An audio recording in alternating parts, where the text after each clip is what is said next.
में मैं हूं चंद्रशेखर जोशी। तो आइए शुरू करते हैं तेज खबरों का सिलसिला। प्रधानमंत्री नरेंद्र मोदी ने गुजरात के एकता नगर में विभिन्न इंफ्रास्ट्रक्चर और विकास परियोजनाओं का उद्घाटन और शिलान्यास किया। इन परियोजनाओं पर 280 करोड़ रुपए से अधिक की लागत आई है। इन परियोजनाओं का उद्देश्य पर्यटन को बढ़ावा देना और अत्याधुनिक सुविधाएं उपलब्ध कराना है। पीएम ने इन परियोजनाओं से जुड़ी एक प्रदर्शनी का भी अवलोकन किया। विश्व की सबसे ऊंची प्रतिमा स्टैच्यू ऑफ यूनिटी के लिए मशहूर केवड़िया विश्व भर के पर्यटकों को आकर्षित कर रहा है। क्षेत्र का विकास और पर्यटन को बढ़ावा देना पीएम मोदी की प्राथमिकता रहा है। अयोध्या की ये दीपावली 500 साल बाद आई। शताब्दियों में ये पहला मौका था जब राम मंदिर बनकर तैयार है और रामलला उसमें विराजमान है। मुख्यमंत्री योगी आदित्यनाथ ने श्रद्धापूर्वक रामलला के दर्शन किए, आरती उतारी, साथ ही मंदिर परिसर में दिए जलाए। उत्तर प्रदेश के मुख्यमंत्री योगी आदित्यनाथ, केंद्रीय मंत्री गजेंद्र सिंह शेखावत, उप मुख्यमंत्री ब्रजेश पाठक ने सरयू घाट पर आरती की। अयोध्या के सरयू घाट पर बुधवार को दीपोत्सव मनाया गया। इस बार सरयू घाट पर 2 कीर्तिमान दर्ज हुए हैं। Guinness book of world record में 2 कीर्तिमान दर्ज हो गए हैं। पहला 1121 अर्चकों ने एक साथ सरयू महाआरती की, वहीं दूसरी तरफ 25,12,585 दीप जले हैं।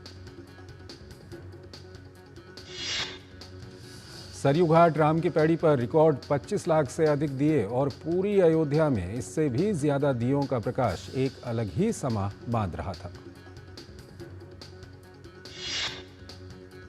अयोध्या में लेजर एंड साउंड शो सबको मंत्रमुग्ध कर देने वाला था। त्रेता युग में जब प्रभु श्री राम लंका विजय की और 14 वर्ष का वनवास पूरा करने के बाद अयोध्या लौटे थे, तब नगरवासियों ने खुशी में दीपोत्सव मनाया था। मुख्यमंत्री योगी आदित्यनाथ ने बुधवार को दीपोत्सव 2024 के अंतर्गत रामकथा पार्क में आयोजित कार्यक्रम के दौरान जनता को संबोधित किया। मुख्यमंत्री ने कहा कि ये वही अयोध्या है जहां साल 2017 से पहले बिजली नहीं होती थी, लेकिन आज की अयोध्या न्यारी है, विश्व में सबसे प्यारी है।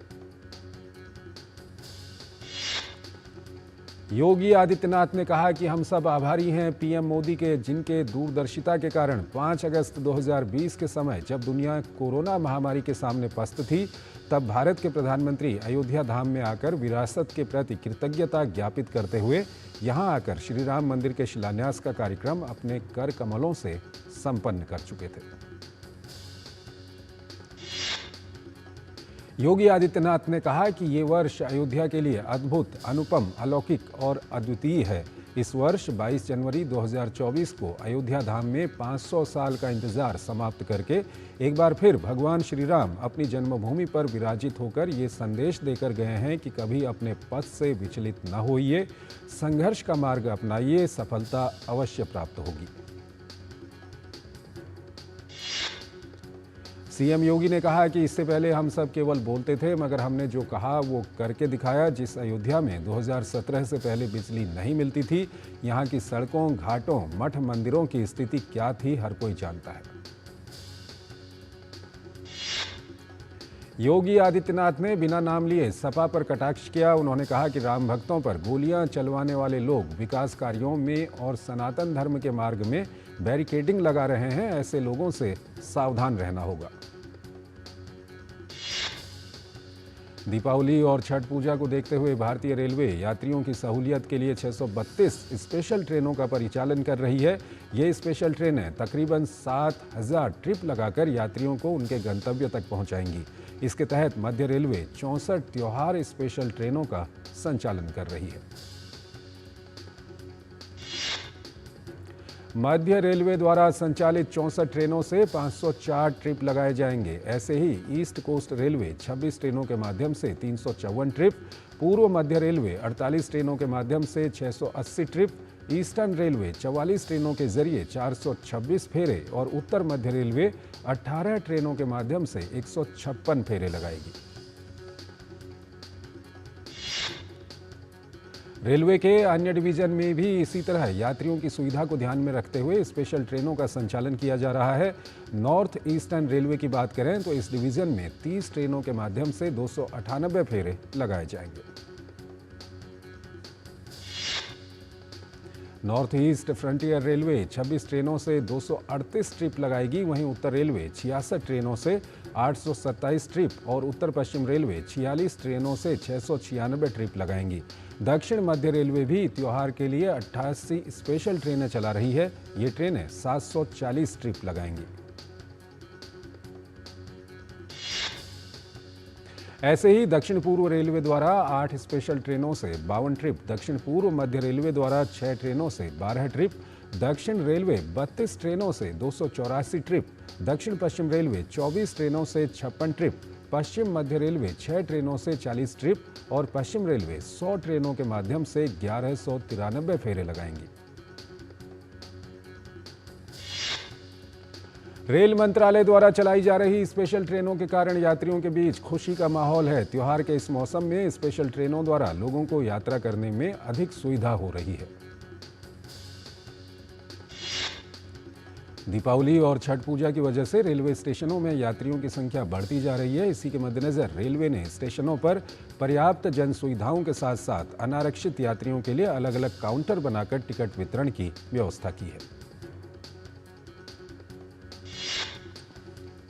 दीपावली के अवसर पर दिल्ली में बड़े स्तर पर मिठाइयों में मिलावट की जांच की जा रही है। इसके लिए भारतीय खाद्य सुरक्षा एवं मानक प्राधिकरण यानी FSSAI ने विशेष अभियान चलाया है। भारतीय खाद्य सुरक्षा एवं मानक प्राधिकरण के वैन दिल्ली के अलग अलग मार्केट में जाकर मिठाइयों की जांच कर रहे हैं। उत्तर प्रदेश के कन्नौज में दिवाली के मद्देनजर खाद्य सुरक्षा विभाग की टीम ने कई दुकानों पर छापेमारी की। जिले में कार्रवाई कर लाखों रुपए की कीमत वाली नकली मिठाई, खोया व सिंथेटिक दूध बरामद किया। कन्नौज के गुरसहायगंज इलाके में 29 क्विंटल जहरीली मिठाई पकड़ी गई। तिरवा इलाके में 2.5 क्विंटल दूषित दूध बरामद कर नष्ट किया गया। मिलावटखोरों के खिलाफ कार्रवाई करने के लिए सभी दूषित दूध के सैंपल को जांच के लिए भेजा गया है। बुधवार को देश भर में नरक चतुर्दशी मनाई गई। ये पर्व हर साल कार्तिक माह के कृष्ण पक्ष की चतुर्दशी को मनाया जाता है। इस शुभ अवसर पर श्री कृष्ण के साथ कालिका माता और यमराज की पूजा भी की जाती है। दिवाली से एक दिन पूर्व मनाए जाने के कारण इसे छोटी दिवाली भी कहते हैं। रक्षा मंत्री राजनाथ सिंह ने असम के तेजपुर में भारतीय सेना के जवानों के साथ दिवाली मनाई। रक्षा मंत्री राजनाथ सिंह तेजपुर के मेघना स्टेडियम में भारतीय सेना के जवानों के साथ दिवाली कार्यक्रम में शामिल हुए।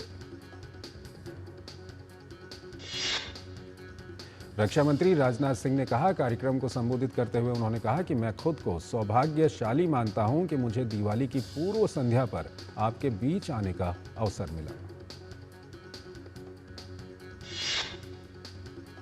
रक्षा मंत्री राजनाथ सिंह मेघना स्टेडियम में सेना के जवानों और अधिकारियों के साथ दिवाली के अवसर पर आयोजित बड़ा खाना में भी शामिल हुए।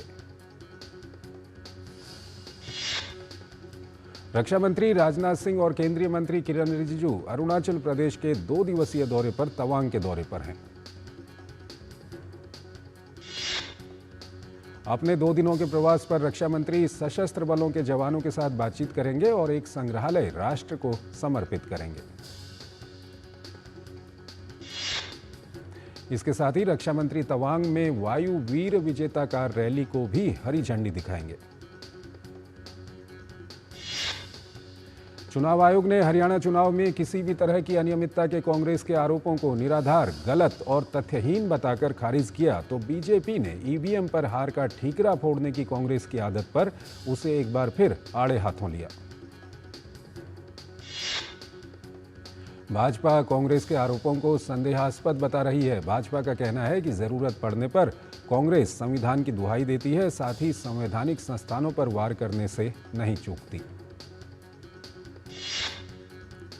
हरियाणा विधानसभा चुनाव में अनियमितताओं के कांग्रेस के आरोपों को चुनाव आयोग की ओर से खारिज किए जाने के बाद हरियाणा के मुख्यमंत्री नायब सिंह सैनी ने चुनाव आयोग को धन्यवाद दिया, साथ ही कांग्रेस को झूठ फैलाने वाली पार्टी कहा। भाजपा के राष्ट्रीय प्रवक्ता और सांसद डॉक्टर सुधांशु त्रिवेदी ने कांग्रेस पर निशाना साधते हुए कहा कि देश की संस्थाओं पर सवाल उठाने वाले लोगों से देश की जनता को सतर्क और सावधान रहने की जरूरत है। कांग्रेस पार्टी अब पूरी तरह से बेनकाब हो गई है। बुधवार को प्रेस वार्ता को संबोधित करते हुए डॉक्टर सुधांशु त्रिवेदी ने यह भी कहा कि कांग्रेस की वजह से देश का लोकतंत्र खतरे में है। कांग्रेस को देश की जनता से माफी मांगनी चाहिए। पर्यावरण, वन और जलवायु परिवर्तन राज्य मंत्री कीर्तिवर्धन सिंह ने संयुक्त राष्ट्र जैव विविधता सम्मेलन UNCBD के COP16 के पूर्ण सत्र को संबोधित किया। उत्तराखंड में शुरू हुई एयर एम्बुलेंस सर्विस सेवा से तेल एवं प्राकृतिक गैस निगम लिमिटेड ONGC भी जुड़ गई है। इसको लेकर पेट्रोलियम एवं प्राकृतिक गैस मंत्री हरदीप सिंह पुरी ने फ्री हेली एम्बुलेंस सेवा में योगदान देने के लिए ONGC को बधाई दी। बिहार के मुख्यमंत्री नीतीश कुमार ने सड़क सुरक्षा व निर्बाध यातायात व्यवस्था के सुदृढ़ीकरण के लिए 38 राजमार्ग गश्ती वाहनों को हरी झंडी दिखाकर रवाना किया। मुख्यमंत्री नीतीश कुमार ने राजमार्ग गश्ती वाहनों के लोकार्पण के पूर्व उसका निरीक्षण किया और उसकी कार्य प्रणाली के संबंध में अधिकारियों से जानकारी ली। IIT दिल्ली और centre for railway information system CRIS के बीच भारतीय रेलवे में सुधार के लिए समझौता ज्ञापन हुआ है। इसका उद्देश्य IIT दिल्ली की तकनीकी विशेषज्ञता की मदद से देश में रेलवे के इंफ्रास्ट्रक्चर, सुरक्षा और संचालन क्षमता में और सुधार लाना है। धनतेरस के अवसर पर तेल कंपनियों ने पेट्रोल पंप डीलरों को बड़ी सौगात दी है। उनकी 7 सालों से चली आ रही डिमांड पूरी हो गई है। उपभोक्ताओं को बेहतर सेवाएं मिलेंगी। तेल कंपनियों ने दूरदराज के स्थानों के उपभोक्ताओं को लाभ पहुंचाने के लिए अंतर्राज्य माल ढुलाई को युक्तिसंगत बनाने का भी बड़ा फैसला लिया है।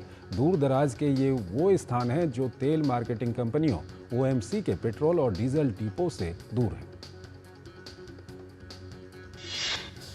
केंद्रीय पेट्रोलियम और प्राकृतिक गैस मंत्री हरदीप सिंह पुरी ने तेल बाजार कंपनियों की ओर से पेट्रोल पंप डीलरों के लिए दी गई सौगात का स्वागत किया है। उन्होंने कहा कि ये फैसला प्रधानमंत्री नरेंद्र मोदी के उस विजन को दर्शाता है जिसके तहत वो देश के दूरदराज के इलाकों को भी बाकी हिस्सों के बराबर लाना चाहते हैं।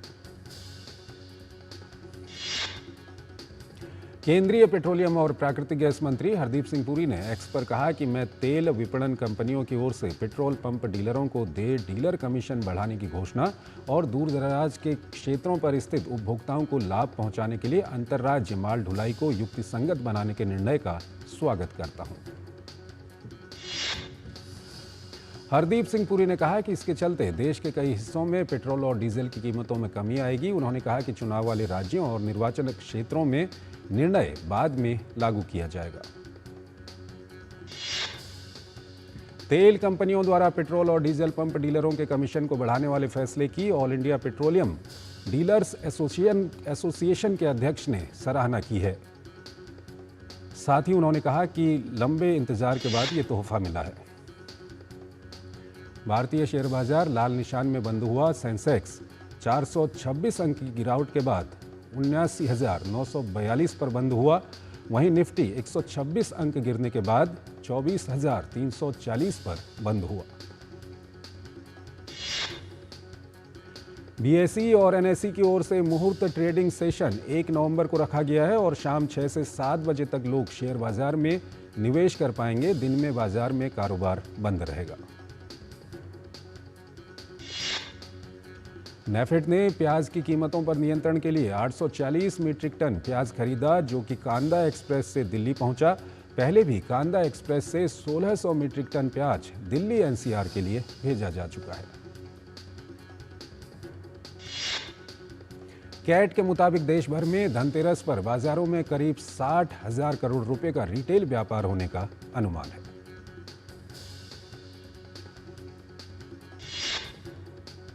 एक छोटा सा ब्रेक लेते हैं यहाँ पर।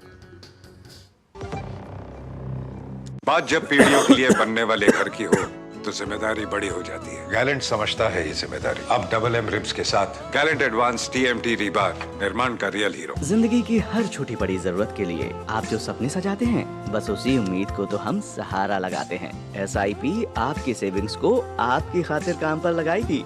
आज ही अपनी पहली SIP की शुरुआत करें। अधिक जानकारी के लिए अपने वित्तीय सलाहकार से परामर्श करें। LIC म्यूचुअल फंड द्वारा निवेशक शिक्षा की एक पहल। म्यूचुअल फंड निवेश बाजार के जोखिम के अधीन है। योजना से संबंधित सभी दस्तावेजों को ध्यान से पढ़ें। गोल्डी मसाले के 100 ग्राम के स्पेशल पैक्स में फ्रेशनेस लॉक है। ऐसे गोल्डी मसाले जहां जाएं रिश्ते बनाएं।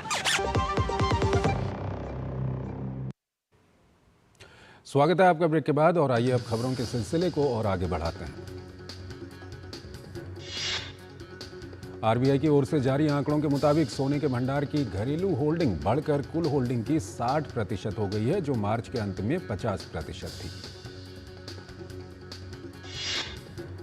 ट्राई ने टेलीकॉम ऑपरेटरों को निर्देश दिए हैं कि वो अपने सिम कार्ड यूजर्स के डेटा को सुरक्षित रखने के लिए सख्ती बरतने के लिए उनको कहा गया है।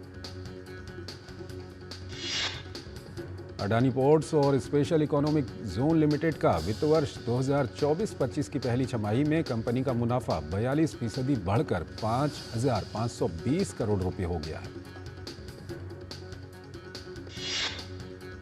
जियो फाइनेंस सर्विसेज लिमिटेड ने स्मार्ट गोल्ड योजना लॉन्च की है। स्मार्ट गोल्ड में मात्र 10 रुपये में भी सोना खरीदा जा सकता है। कॉलियर्स इंडिया के मुताबिक 2024 में रियल एस्टेट IPO से करीब 13,500 करोड़ रुपए जुटाए गए हैं, जो पिछले साल के मुकाबले लगभग 2 गुना है। स्विगी अगले सप्ताह IPO लॉन्च करेगी। कंपनी का IPO सब्सक्राइब करने के लिए 6 से 8 नवंबर तक खुलेगा। रिलायंस इंडस्ट्रीज की सहायक कंपनी ने ब्रिटिश कंपनी फेराडियन लिमिटेड में लगभग 8% की बची हुई इक्विटी हिस्सेदारी हासिल कर ली है। इजराइल के ईरान पर हमले को लेकर ईरानी विदेश मंत्रालय गंभीर परिणाम भुगतने की चेतावनी दे रहा है। हिजबुल्लाह ने शिया धर्मगुरु नईम कासिम को अपना नया नेता नियुक्त कर दिया है। श्रीलंका में आम चुनाव के लिए डाक मतदान आज सभी पुलिस स्टेशनों, जिला सचिवालयों और चुनाव आयोग कार्यालयों में होगा। 1 और 4 नवंबर को इन कार्यालयों और ट्राई फोर्सेज के कैंप में भी डाक मतपत्र अंकित किए जाएंगे। दुबई में लोग दिवाली मनाने के लिए तैयारी शुरू कर चुके हैं। दुबई के प्रमुख सांस्कृतिक स्थलों में से एक ग्लोबल विलेज में आम जनता के लिए बाजार भी लगाया गया है। अमेरिका ने कहा है कि वो भारत चीन के बीच LAC समझौते पर गहरी नजर बनाए हुए है और सीमा पर तनाव कम होने का स्वागत करता है। अमेरिका में राष्ट्रपति चुनाव बस 1 सप्ताह दूर है। इस बीच कई राज्यों में चल रहे अर्ली वोटिंग के तहत ओहायो के फ्रैंकलिन काउंटी के लोग हजारों की संख्या में मतदान करने के लिए निकले।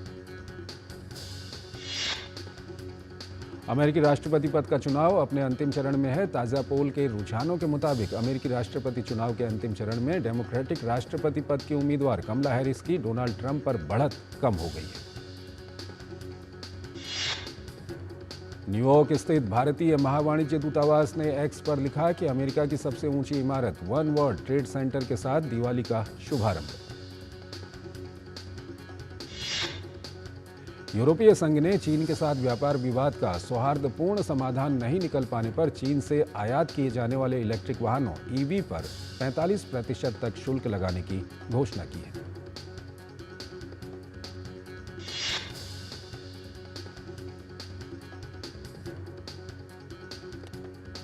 बांग्लादेश की अंतरिम सरकार के कानूनी मामलों के सलाहकार आसिफ नजरुल ने कहा कि चुनाव आयोग की स्थापना के लिए एक सर्च कमेटी का गठन किया गया है। उन्होंने कहा कि अगले आम चुनाव कराने के लिए अंतरिम सरकार की चुनावी यात्रा शुरू हो गई है।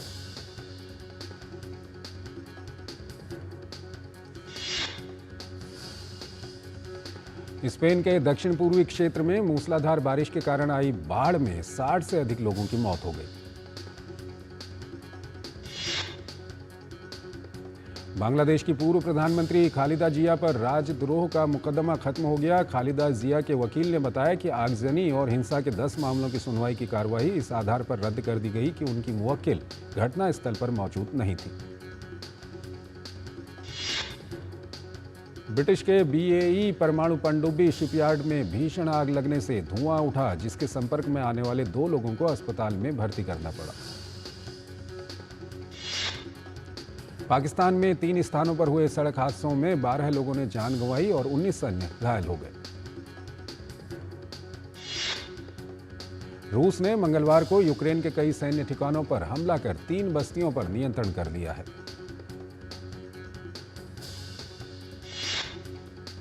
अल्बानिया में भ्रष्टाचार के आरोपों में बंद पूर्व राष्ट्रपति इलिर मेटा की गिरफ्तारी के बाद विपक्षी पार्टी प्रदर्शनकारी पूरे देश भर में प्रदर्शन कर रहे हैं।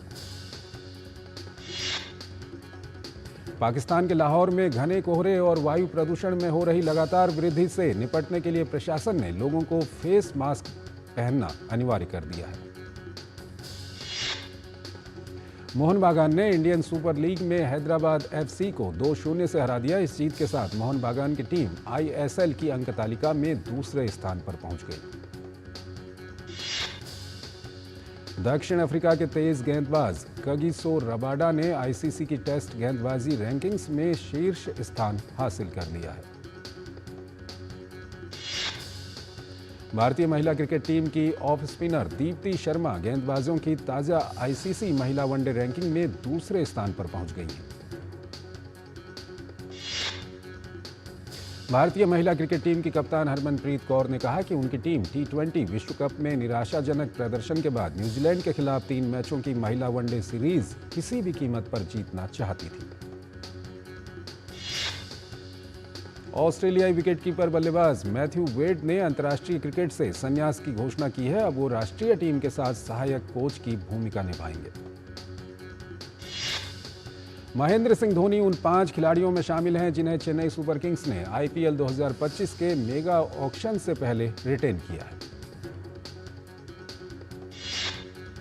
इंग्लैंड की स्टार क्रिकेटर डेनी वॉट अगले साल महिला प्रीमियर लीग में रॉयल चैलेंजर्स बेंगलुरु की ओर से खेलती दिखाई देंगी। क्रिकेट ऑस्ट्रेलिया ने पुरुष क्रिकेट टीम के प्रमुख कोच एंड्रयू मैकडोनाल्ड का करार बढ़ा दिया है। न्यूजीलैंड क्रिकेट टीम के कोच गैरी स्टेट को भरोसा है कि केन विलियमसन इंग्लैंड के खिलाफ पहले टेस्ट के लिए उपलब्ध रहेंगे। स्पेन के कार्लोस अल्कराज पेरिस मास्टर्स के राउंड ऑफ 16 में पहुंच चुके हैं। पेरिस मास्टर्स के पुरुष एकल चौथी वरीयता प्राप्त डेनिल मेदवेदेव की हार के रूप में एक बड़ा उलटफेर पुरुष एकल में देखने को मिला। मेदवेदेव को एलेक्सी पोपिरिन ने हराया।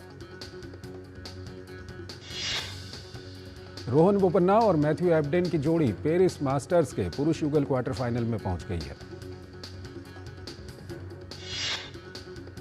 ग्रिगोर दिमित्रोव ने पेरिस मास्टर्स में टॉमस मार्टिन को हराकर एटीपी फाइनल्स के लिए क्वालिफाई करने की उम्मीद बरकरार रखी है। रूबेन अमोरिम मैनचेस्टर यूनाइटेड के अगले मैनेजर बन सकते हैं। स्पोर्टिंग लिस्बन ने पुष्टि की है कि मैन्यू अमोरिम के लिए भारी भरकम राशि देने के लिए तैयार है। कोपा डेल रे में वेलेंसिया और एस्कुएला के बीच मुकाबला स्थगित हो गया है। स्पेन में आई बाढ़ के कारण इस मुकाबले को रद्द करना पड़ा। महिला फुटबॉल में इंग्लिश क्लब मैनचेस्टर सिटी की प्रमुख स्ट्राइकर विवियन मिएडेमा की बाएं घुटने की सर्जरी हुई है। अजय देवगन, अमान देवगन और राशा थडानी की एक्शन और एडवेंचर से भरपूर फिल्म का आजाद का टीजर जारी हो गया है। दिवाली के मौके पर दिनेश विजन ने अपनी अगली हॉरर कॉमेडी फिल्म थामा की घोषणा की है। अनिल कपूर ने अपनी नई वेब सीरीज सूबेदार की शूटिंग शुरू कर दी है। मल्टीप्लेक्स और सिंगल स्क्रीन पर सिंघम अगेन और भूल भुलैया 3 दोनों के लिए एडवांस बुकिंग शुरू हो गई है। सिंघम अगेन के प्रमोशन के दौरान फैंस के फरमाइश पर टाइगर श्रॉफ ने उनका फेवरेट डायलॉग छोटी बच्ची हो क्या बोला। सामंथा रुत प्रभु ने अपने इंस्टाग्राम पर अपनी फोटो शेयर कर लिखा, हर रोज की साधारण जिंदगी में जादू है। अनन्या पांडे के कथित बॉयफ्रेंड वॉकर ब्लैंको ने अपने इंस्टाग्राम हैंडल पर एक्ट्रेस की फोटो शेयर कर उन्हें बर्थडे विश किया। अभिनेता अनुपम खेर ने सोशल मीडिया हैंडल पर अपनी मां के साथ एक वीडियो शेयर कर लिखा, विजय 69, मेरी मां को मेरी ओर से सम्मान है, मेरी मां दुलारी मेरे लिए साहस की प्रतीक है। यशराज बैनर तले बन रही फिल्म अल्फा में ऋतिक रोशन कैमियो रोल में नजर आएंगे। फिल्म में आलिया भट्ट और शार्वरी भी हैं। एक्ट्रेस सोमी अली ने कहा कि सलमान ने मेरे साथ जिस तरह से बर्ताव किया वैसा किसी और के साथ नहीं किया। संगीता और कैटरीना को सलमान ने उतनी बुरी तरह से प्रताड़ित नहीं किया जितना कि उन्होंने मुझे किया। तो एक्सप्रेस न्यूज़ में फिलहाल इतना ही। आप हमारी पूरी टीम को इजाज़त दीजिए। नमस्कार।